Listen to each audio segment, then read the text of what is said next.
Hello అండి, ఈరోజు మనం సింపుల్ లంచ్ రెసిపీస్ అయిన ఆలూ ఫ్రై టమాటో చారు ఎలా తయారు చేసుకోవాలో ఇప్పుడు చూద్దాం. ఇవి రెండింటి కాంబినేషన్ చాలా బాగుంటుంది. మీరు ఒకసారి తప్పకుండా ట్రై చేయండి. ముందుగా నేను ఆలూ ఫ్రై కోసం 1/2 kg ఆలూ తీసుకున్నాను.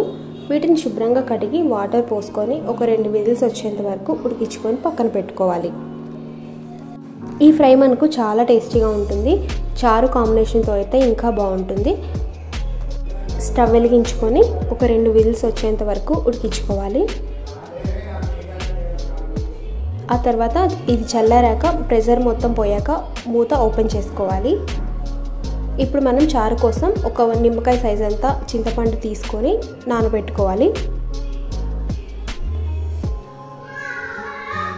ఈ ప్రెషర్ మొత్తం పోయాక మూత ఓపెన్ చేసుకోవాలి. చూసారు కదా, ఆలు అనేది మనకు మంచిగా కుక్ అవుతుంది.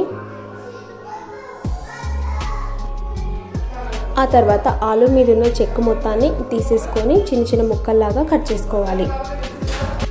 ఇప్పుడు మనం స్టవ్ వెలిగించుకొని బాండీ పెట్టుకోవాలి.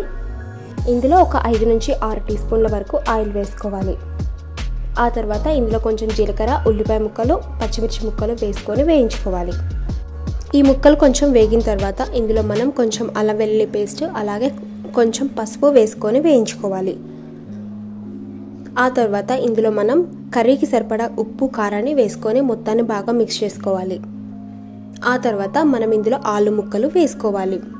ఈ ముక్కలు వేసుకున్నాక మొత్తాన్ని బాగా మిక్స్ చేసుకోవాలి. ఆ తర్వాత మూత పెట్టి ఒక 2 నిమిషాల పాటు ఉడికించుకోవాలి. అంతేనండి, చివరిలో కొంచెం కొత్తిమీర చల్లుకుంటే సరిపోతుంది. చాలా టేస్టీగా ఉంటుంది. సింపుల్ ఆలూ ఫ్రై రెడీ అయిపోతుంది.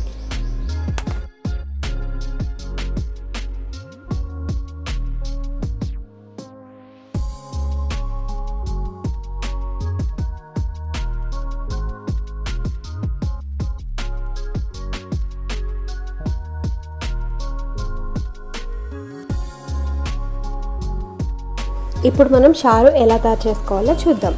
ఇక్కడ నేను ఒక బాండీ పెట్టుకోవాలి. ఇందులో కొంచెం ఆయిల్ వేసుకోవాలి. ఆ తర్వాత ఇందులో కొన్ని పోపు దినుసులు వేసుకొని వేయించుకోవాలి. ఆ తర్వాత ఇందులో కొంచెం ఇంగువ వేసుకోవాలి. ఆ తర్వాత 1 టీ స్పూన్ పసుపు వేసుకోవాలి. ఆ తర్వాత ఒక 2 టమాటాలని మెత్తగా ప్యూరీ చేసుకొని వేసుకోవాలి. ఆ తర్వాత చింతపండు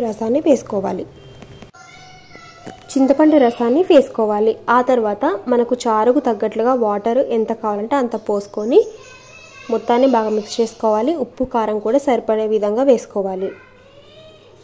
మనం ఎంత ఉప్పు, కారం తీసుకుంటామో దానికి తగ్గట్లుగా వేసుకోవాలి. ఆ తర్వాత సరిపడినంత వాటర్ పోసి ఒక పొంగు వచ్చేంత వరకు మరిగించుకోవాలి. అంతేనండి, సింపుల్గా చారు రెడీ అయిపోతుంది. చివరిలో కొంచెం కొత్తిమీరని యాడ్ చేసుకుంటే చాలా టేస్టీగా ఉంటుంది. చారులో ఎప్పుడైనా సరే కొత్తిమీర ఎక్కువగా వేసుకుంటే చాలా బాగుంటుంది. ఇంకా స్టార్టింగ్లో వేసుకుంటే ఇంకా ఫ్లేవర్ బాగా వస్తుంది. నేను మర్చిపోయి చివరిలో వేసాను. మీరు కావాలంటే స్టార్టింగ్లోనే వేసుకోవచ్చు. అంతేనండి, ఈ వీడియో మీకు నచ్చినట్లయితే like, share, comment and subscribe చేసుకోండి.